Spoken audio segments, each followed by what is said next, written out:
Question: Amoroso was charged with treason before a military court-martial. He was acquitted. He was later charged with the same offense before a regional trial court. He asked that the information be quashed on the ground of double jeopardy. The prosecution objects, contending that for purpose of double jeopardy, the military court-martial cannot be considered as a competent court. Should the regional trial court grant Amoroso's motion to quash on the ground of double jeopardy? Suggested answer: yes, the motion to dismiss should be granted. A defendant having been acquitted of a crime by a court-martial of competent jurisdiction proceeding under lawful authority cannot be subsequently tried for the same offense in a civil court, it appearing that the same charge in the court-martial and in the regional trial court is the same, that the military court had jurisdiction to try the case and that both courts derived their powers from one sovereignty. The acquittal by the military court should be a bar to Amoroso's further prosecution for the same offense in the regional trial court. Crisologo vs. People, GR number L-6277, February 26, 1954. Marcos vs. Chief of Staff, GR number L-4663, May 30, 1951. Garcia vs. Executive Secretary, GR number 198554, July 30, 2012. Question: Anika sued the Republic of the Philippines represented by the Director of the Bureau of Plant Industry and asked for the revocation of a deed of donation executed by her in favor of said bureau.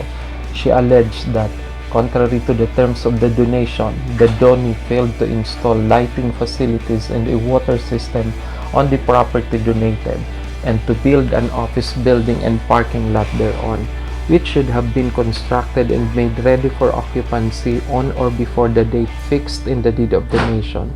The Republic invoked state immunity and moved for the dismissal of the case on the ground that it had not consented to be sued. Should the Republic's motion be granted? Suggested answer: the motion of the Republic should be granted. There appears to be no consent on the part of the state to be sued. In Section 3, Article 16 of the Constitution, it is provided that the state shall not be sued without its consent. That no consent was given by the Republic is shown by the fact that the Bureau or the government did seem to have complied with the demands of the deed of donation. Compliance with the state immunity is essential for two reasons. One, it is required as a provision of the Constitution, and two, immunity is an essential element of state sovereignty. Alternative answer: the motion should be denied. The doctrine of governmental immunity from suit cannot serve as an instrument for perpetuating an injustice on a citizen. Here, the alleged failure to abide by the conditions under which a donation was given should not prove an insuperable obstacle to a civil action, the consent likewise being presumed when the state entered into a contract. Under these circumstances, the fundamental postulate of non-suability of the state cannot stand in the way. Santiago vs. Republic, GR number L-48214, December 19, 1978. 5 foreign nationals arrived at Dinaia from Hong Kong. After retrieving their check-in luggage, they placed all their bags in one pushcart and proceeded to explain lane number 5. They were instructed to place their luggage in the examiner's table for inspection. The examiner found brown-colored boxes similar to size to powdered milk boxes underneath the clothes inside the foreigner's bag.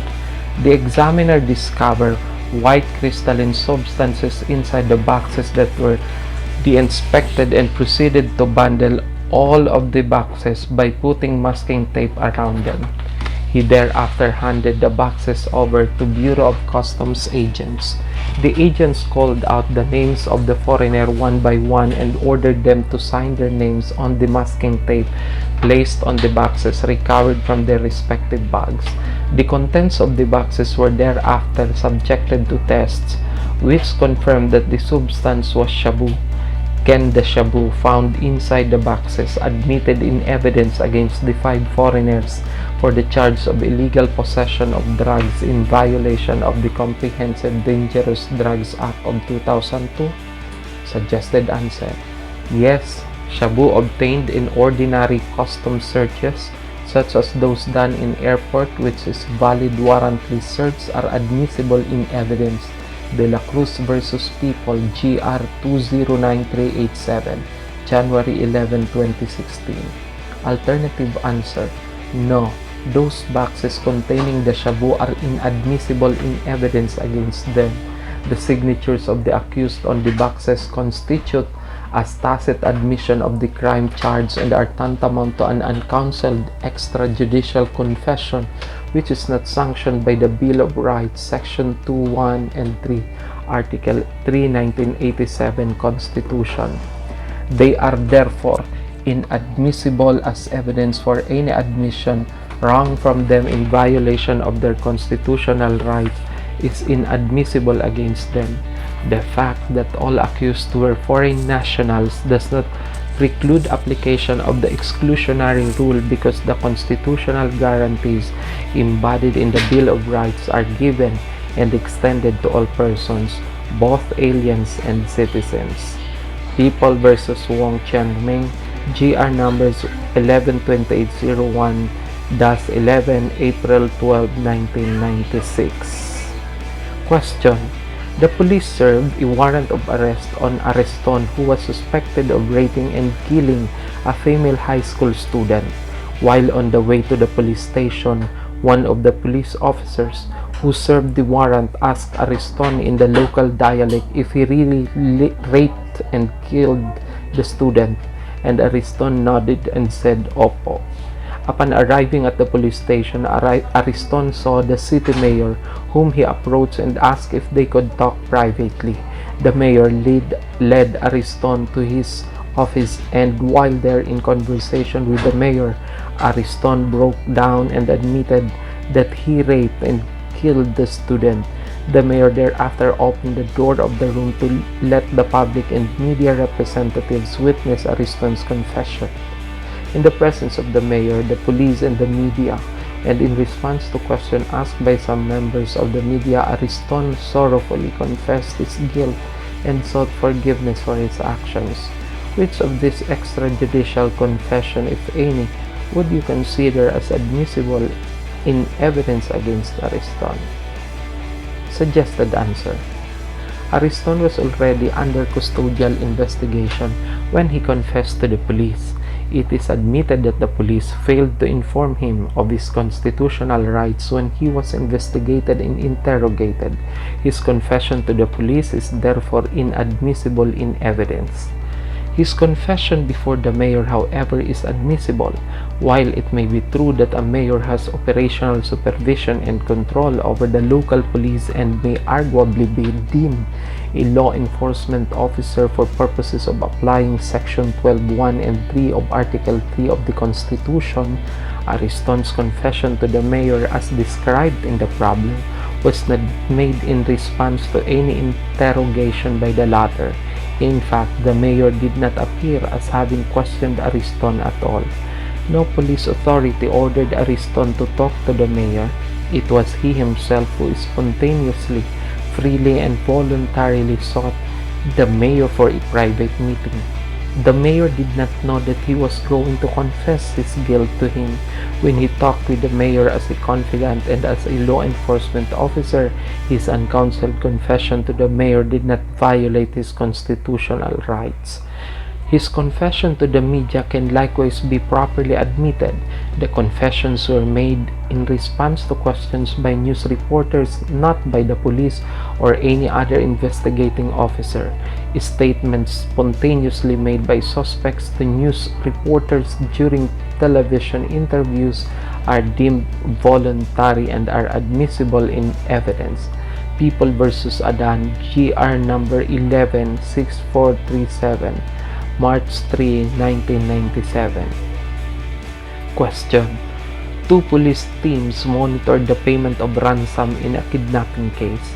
The bag containing the ransom money was placed inside an unlocked trunk of a car which was parked at the Angola Commercial Center in Mandaluyong City. The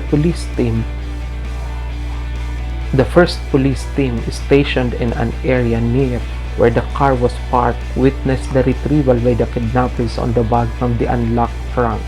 The kidnappers thereafter boarded their car and proceeded towards the direction of Amorsolo Street in Makati City, where the second police team was waiting. Upon confirmation by radio report from the first police team that the kidnappers were heading towards their direction, the second police team proceeded to conduct surveillance on the car of the kidnappers, eventually saw it enter Ayala Commercial Center in Makati City, and the police team finally blocked it when it slowed down.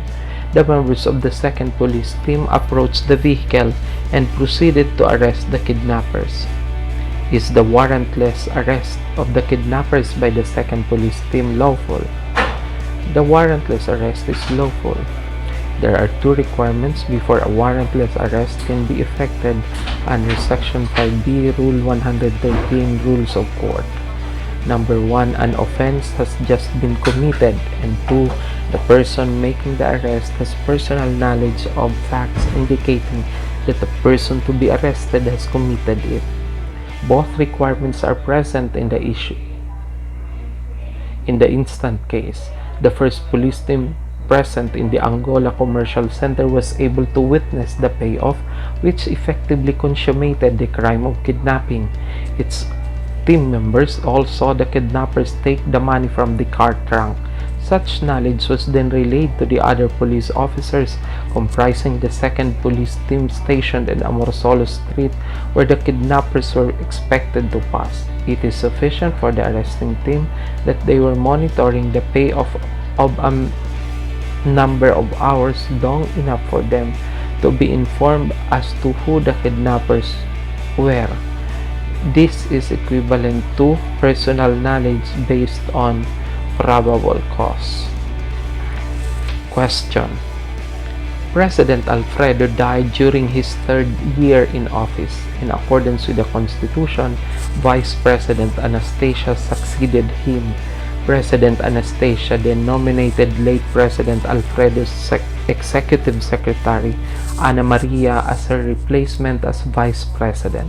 The nomination was confirmed by a majority of all the members of the House of Representatives and the Senate, voting separately.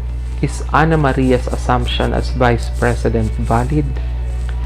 Suggested answer: no.